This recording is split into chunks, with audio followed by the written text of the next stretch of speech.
शांतिपूर्ण क्रांति हुई है।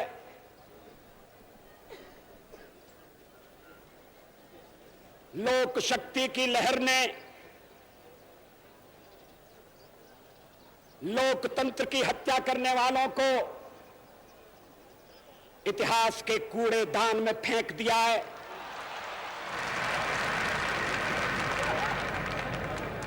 और जिनके हृदय में लोकतंत्र के लिए अटूट निष्ठा है और जो सामाजिक समता और आर्थिक बराबरी में विश्वास करते हैं, उन्हें सेवा करने का मौका दिया है। दिल्ली की जनता के हम आभारी हैं, जिसने सारी सीटें कांग्रेस के हाथ से छीनकर जनता पार्टी को सौंप दी हैं।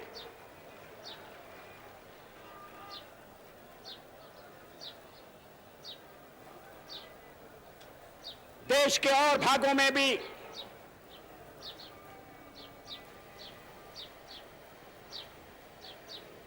जनता ने असंदिग्ध निर्णय दिया है। याद है आपको, चुनाव की सभाओं में मैं कहा करता था कि सत्तारूढ़ दल के मित्र हमें पूछते हैं हमारा प्रधानमंत्री कौन होगा,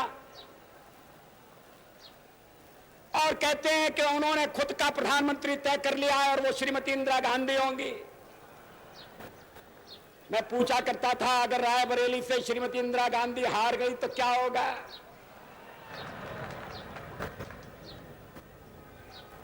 और श्रीमती इंदिरा गांधी हार गई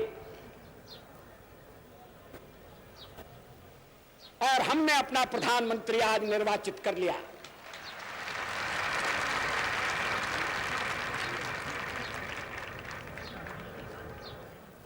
लेकिन जैसा हमने स्पष्ट किया था कि हमारी लड़ाई कुर्सी की लड़ाई नहीं है। लोकनायक जयप्रकाश नारायण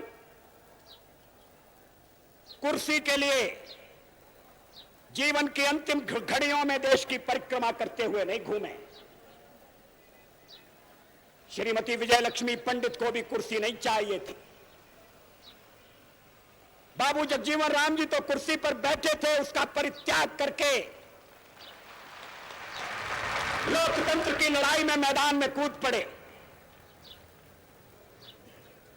मोरारजी भाई के लिए भी लड़ाई सिद्धांतों की लड़ाई थी।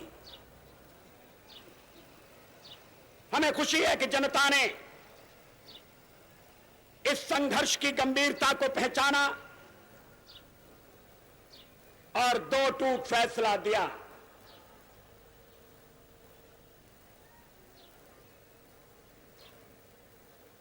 जनता ने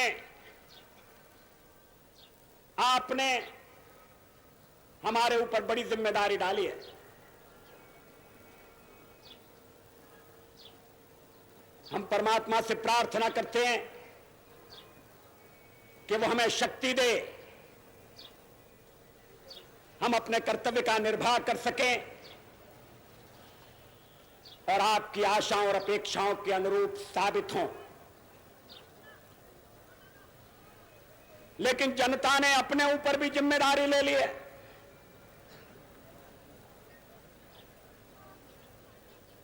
वोट देकर काम खत्म नहीं होता, एक बड़ा काम शुरू होता है। अनुशासन के नाम पर जिन्होंने जातियां की थी, उनका तो सफाया हो गया, लेकिन अनुशासन की आवश्यकता अभी भी बनी हुई है। अंतर केवल इतना है कि हमारा अनुशासन ऊपर से थोपा नहीं जाएगा, आत्मा अनुशासन होगा।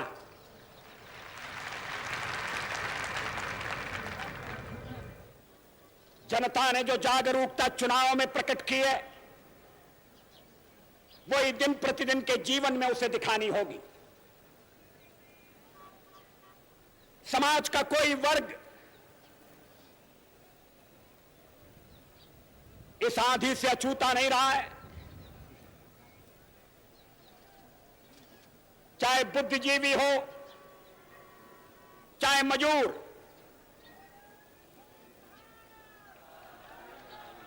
झुग्गी झोपड़ी में रहने वाला हो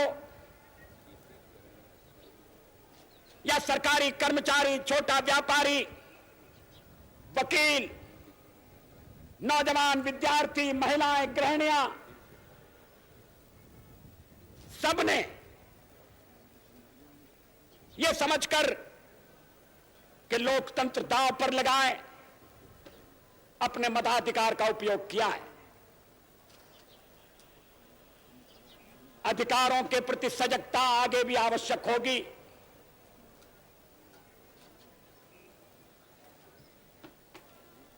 चुने हुए प्रतिनिधि गलत रास्ते पर न भटक जाएं, इसलिए आपको जागते रहना होगा।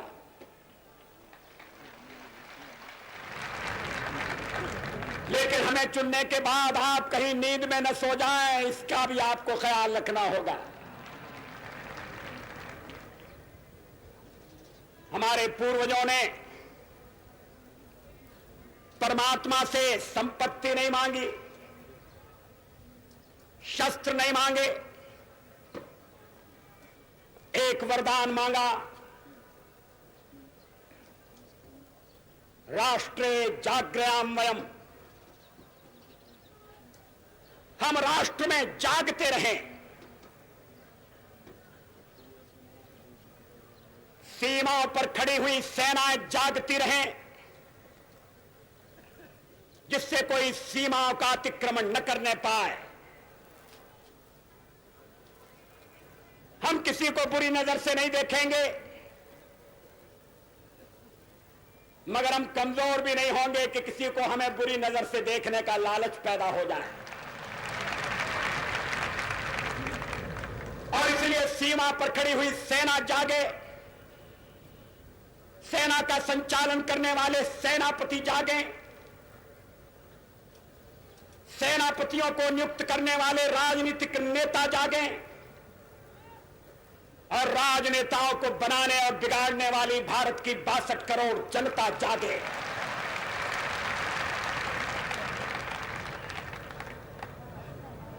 जो अपने को अनिवार्य समझते थे, जो समझते थे कि उनके बिना भारत चल नहीं सकता, जो अपने को और भारत को पर्यायवाची समझते थे,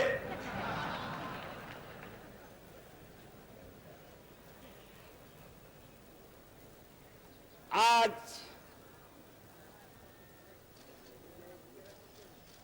उनकी याद करके बड़ी दया आती है।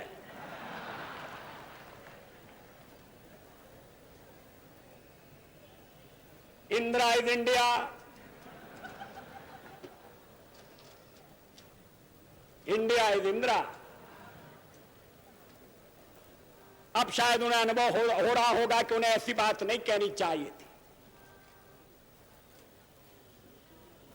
जनता पार्टी में, जनता पार्टी के समर्थकों में ऐसा अहंकार कभी पैदा नहीं होने दिया जाएगा, इसका हम आपको विश्वास दिलाते हैं। कोई व्यक्ति कितना भी बड़ा हो मगर देश से बड़ा नहीं हो सकता। कोई दल कितना भी शक्तिशाली हो मगर 62 करोड़ जनता से अधिक शक्ति नहीं रख सकता। व्यक्ति आएंगे, चले जाएंगे, पार्टियां बनेंगी, बिगड़ेंगी, नई पार्टियां जन्मेंगी, सरकारें कायम होंगी, बदलेंगी, मगर कश्मीर से लेकर कन्याकुमारी तक फैला हुआ भारत अपनी सनातन संस्कृति के साथ आधुनिकता का वर्ण करने के लिए अमर काल तक इस तीर्थ यात्रा में चलता रहेगा। हम उस महान भारत की संतति हैं। आज सवेरे बापू की समाधि पर हमने उन आदर्शों के लिए अपने को समर्पित किया जिनके लिए बापू जन्मे, जिए और अंत में शहादत को प्राप्त हुए। हम आश्वासन दिलाना चाहते हैं कि देश में भाईचारे की जो नई राजनीति शुरू हुई है उसमें किसी तरह का खलल नहीं डालने दिया जाएगा। भाई को भाई से बांटने की किसी भी चाल को सफल नहीं होने दिया जाएगा। हिंदू, मुसलमान, सिख, ईसाई, पारसी, बौद्ध, जैन, अलग अलग मतावलंबी अपने अपने उपासना के रास्तों पर चलते हुए एक दूसरे के साथ आदर का भाव बरतते हुए इस देश के निर्माण में अपना योगदान देंगे। किसी भी प्रदेश के साथ भी भेदभाव नहीं किया जाएगा। हम जानते हैं कुछ राज्यों में हमें जितने समर्थन की आशा थी वो प्राप्त नहीं हुआ, लेकिन उन राज्यों को भी हम आश्वासन देना चाहते हैं, विश्वास दिलाना चाहते हैं कि नई दिल्ली उनके साथ न्याय करेगी। केवल न्याय करेगी इतना ही नहीं, तो हम उनके साथ उदारता का व्यवहार करके उनका हृदय जीतेंगे। एक गलतफहमी पैदा की जा रही है, यह कहा जा रहा है जनता पार्टी की सरकार बन गई, वो अरबों का साथ नहीं देगी, इजराइल का साथ देगी। आदरणीय मोरारजी भाई इस स्थिति को स्पष्ट कर चुके हैं। गलतफहमी को दूर करने के लिए मैं कहना चाहता हूं कि हम हर एक प्रश्न को गुण और अवगुण के आधार पर देखेंगे, लेकिन मध्य पूर्व के बारे में यह स्थिति साफ है कि अरबों की जिस जमीन पर इजराइल कब्जा करके बैठा है वो जमीन उसको खाली करना होगी।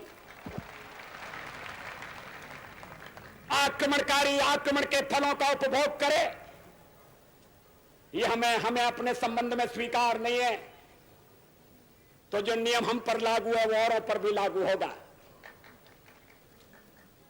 अरबों की जमीन खाली होना चाहिए।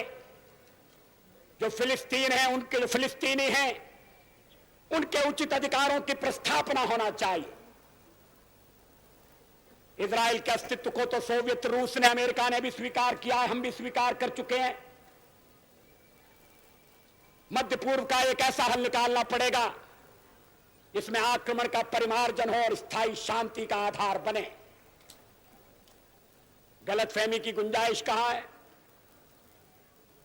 लेकिन शायद वक्ता के नाते मैं अपने अधिकार का अतिक्रमण कर रहा हूं।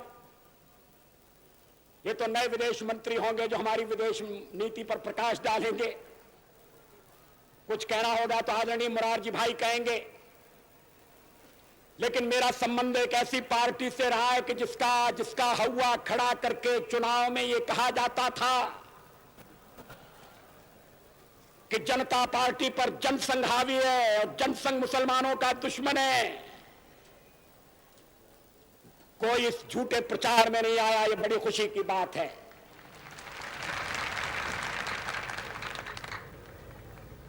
लोग इस खेल को समझ गए। जनता ने यह भी देखा कि भारतीय जनसंघ अपना अस्तित्व समाप्त करके अब जनता पार्टी में मिल गया है। हमारे कुछ मित्र थे पुराने जो रात ही रात में उनके साथ हो गए और वो अच्छे हो गए, वो दूध के धुले हो गए। तो क्या सत्तारूढ़ दल कोई ऐसा कुंभ है कि उसमें गोमती में जो गोता लगाएगा वो पवित्र निकल कर आएगा? सत्तारूढ़ दल मुझे नहीं कहना चाहिए क्योंकि सत्तारूढ़ दल हम है और विरोधी दल वो है, मगर पुरानी आदत जाते जाते जाएगी। तो मैंने कहा था कि प्रयाग में तो 2 नदियां मिलती है और तीसरी दिखाई नहीं देती, मगर जनता पार्टी में तो 4 बड़ी नदियों का संगम है। ये तो महातीर्थ है। राष्ट्र जीवन के साथ